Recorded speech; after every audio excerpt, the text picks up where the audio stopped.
c'est...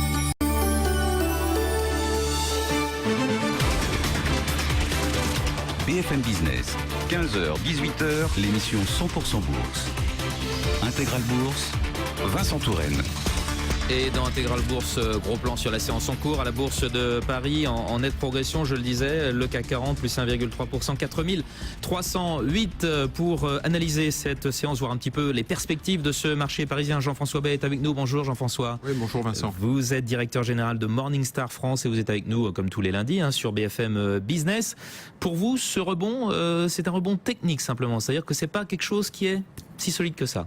C'est un rebond Draghi en fait, c'est le rallye lié aux déclarations de Mario Draghi à Jackson Hole la semaine dernière. Qu'est-ce qu'il a dit, c'est extraordinaire?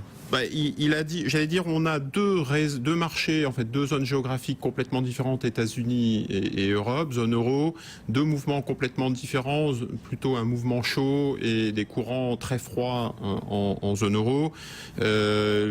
Jackson Hole, donc c'est la rencontre des banquiers centraux. Du côté des États-Unis, grande confiance, on continue une politique qui sera de moins en moins accommodante. Là, pas de grosse surprise, de la part de ce qu'a dit, de la part de Janet Yellen, la présidente de la par Fed. des indicateurs, le soutien du marché immobilier, le marché du travail. Donc on voit effectivement que la croissance trop entretenue se met en place.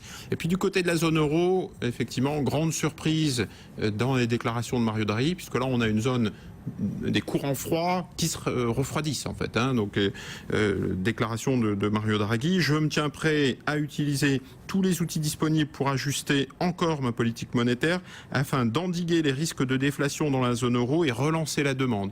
C'est ce qu'ont retenu les marchés, ça. C'est ce qu'ont retenu les marchés. Alors j'allais dire, pour de mauvaises raisons, on voit qu'il y a une sorte de raisonnement par l'absurde. Ça va tellement mal en zone euro qu'il faut une intervention non conventionnelle de la BCE qui va intervenir là à la rentrée. Et donc on a des anticipations sur les marchés sur ces mouvements. À la fois, ça se passe plutôt bien aux États-Unis, donc les valeurs internationales sont mises en avant. Le dollar a tendance à s'apprécier. C'est un thème qu'on avait évoqué ensemble. Le thème dollar. Tendance de fond, remontée du dollar, baisse de l'euro. C'est bon pour les entreprises européennes. C'est très bon pour les entreprises. La montée du dollar, la baisse de l'euro, montée du dollar, on vient d'en parler. La baisse de l'euro parce que justement les indicateurs sont mauvais.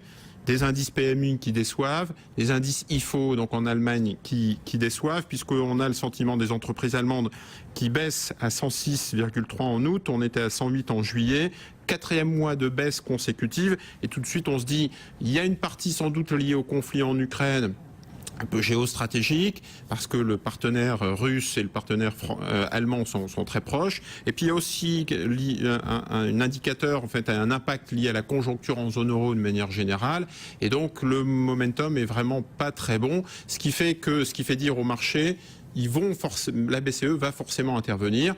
On voit la baisse de l'euro et on voit aussi les autres marchés type marché obligataire, 0,95 sur le 10 ans allemand, je crois que même historique, en séance on a peut-être touché 0,93, 0,94, les taux longs français qui baissent aussi. Donc on voit que les marchés obligataires, les investisseurs obligataires price clairement une déflation en zone euro et inversement, les actionnaires, en fait, leur emboîtent un petit peu le pas à leur niveau. C'est-à-dire que normalement, on doit se dire, si vraiment ça va aussi mal que ça en zone euro, les marchés actions devraient baisser fortement. Et en fait, non, ça monte justement parce qu'on attend des mesures non conventionnelles de la part de la BCE. Et vous dites, à la rentrée c'est maintenant. Il faudra peut-être attendre la fin de l'année plutôt pour que la BCE agisse. En fait, il y a, du point de vue politique, 3 dates à retenir. Le 4 septembre, c'est la prochaine réunion de la BCE. Le 17 septembre, la prochaine réunion de la Fed. Et la rentrée de la Commission européenne en octobre, puisqu'il va y avoir, là encore, la nouvelle Commission européenne sous la houlette de Juncker, qui va pouvoir justement refaire un peu des audits pays par pays et en zone euro. Et donc là, pour le coup, peut-être remettre un peu d'huile sur le feu sur les marchés. Et les stress tests bancaires aussi. Et les stress tests Il faudra bancaires, regarder de très près, ouais. un indicateur aussi qui montre que on joue l'effet Draghi, c'est que les financières performent très très bien aujourd'hui. Les financières, les cycliques, dans le détail, donc Oui, on voit et que les défensives internationales, on en a parlé, hein, si vous regardez Essilor, Air Liquide, Total ou L'Oréal, ça fait partie des top performers. Et les valeurs dollars aussi, dans celles que vous avez citées, donc l'effet dollar aussi qui joue, donc effet Draghi, effet dollar, ça explique cette hausse qui, selon vous, est fragile alors ? Alors c'est un peu fragile dans le sens, Mario Draghi le déclare lui-même la semaine dernière.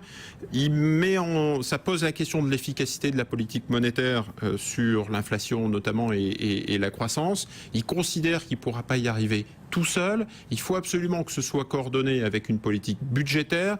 Et le troisième élément qu'il met en avant, c'est que c'est une politique budgétaire nécessairement européenne. Donc il attend de pied ferme la rentrée de la Commission européenne pour voir au niveau de la zone euro le type de levier qu'on va pouvoir actionner pour relancer la croissance. Donc du côté de l'inflation, il y a clairement une politique monétaire qui va être plus agressive. Du côté de la demande et de la croissance, il fait un appel du pied à la Commission européenne pour avoir des mesures au niveau de la zone euro et de manière coordonnée. C'est aussi un caillou dans le jardin de l'Italie et de la France en disant attention, il faut que tout le monde puisse, c'est un peu comme une équipe dans le sport, il faut que tout le monde puisse faire des efforts, qu'on fasse des efforts au niveau individuel et qu'on fasse des efforts au niveau de l'équipe, alors même qu'en France et en Italie. Voilà, justement en France, là. On avait un petit peu, alors c'était pas tout sauf Sarkozy, c'était tout sauf Angela, quoi. C'était un petit peu un discours anti-allemand et donc il y a un peu une reprise en main de la part indirectement de Mario Draghi en disant attention, il faut vraiment qu'on fasse tous des efforts,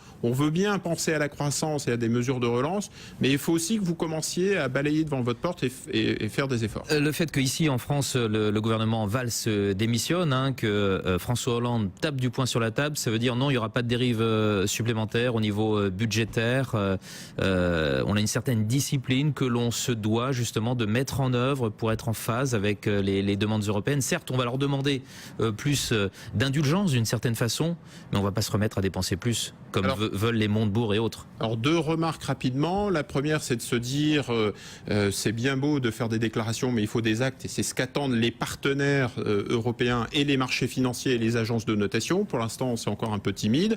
La deuxième chose, c'est qu'on se dit tiens, un Valls 2, quelques mois après Valls 1, c'est bizarre, les politiques finalement en France sont vraiment dans une passe difficile et donc on se dit peut-être qu'il va y avoir une dissolution de l'Assemblée, enfin quelle va être l'étape. C'est ce que demande le Front National, ouais. Voilà, et donc on voit bien que cette main forte des politiques pour enclencher des politiques de croissance, on va dire de relance, ou des politiques de baisse des dépenses publiques et de gain de compétitivité des entreprises, n'est pas encore au rendez-vous puisque la main est plutôt faible et donc on s'en remet encore une fois à Draghi, à la BCE, le sauveur en dernier ressort.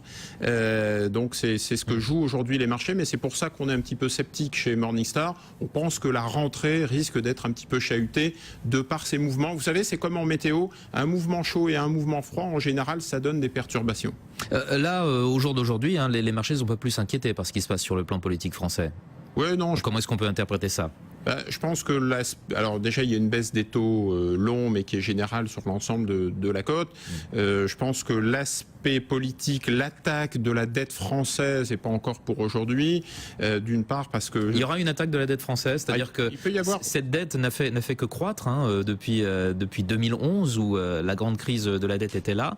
Elle s'est éloignée cette crise, mais la situation budgétaire de la France est toujours la même. Oui, je pense que depuis les déclarations de Mario Draghi il y a quelques mois, on fait confiance à cette mainmise, en fait un pilotage par la Banque centrale plus que par François Hollande.